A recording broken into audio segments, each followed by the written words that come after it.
dans var idi. Dedem çala yedi. Abim oyuna yedi, dayım. Bir de Çerkez oyunları da oyuna yediler onlar.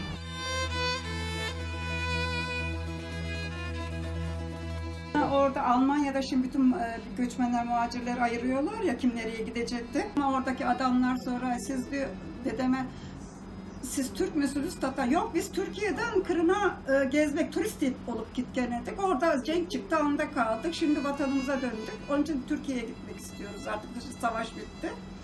Peki siz Türkiye'nin neresinden gittiniz o Kırım'a? Biz Bursa'dan gittik demiş baba, dedem.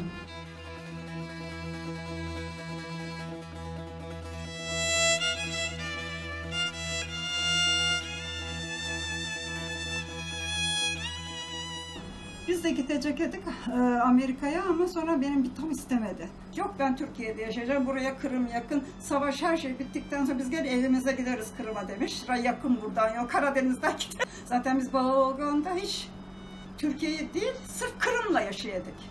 Kırım'ın balları, Kırım'ın meyveleri, Kırım'ın suları. Hiç de Türkçe öğrenmediler. Hep nasıl konuşsalar öyle konuşup gittiler.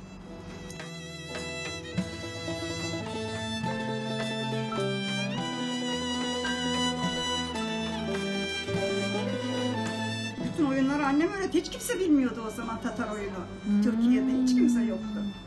Hepsini annem öğretti zaten Türkiye'de. Ondan sonra başladı işte derneklerde oyunlar böyle.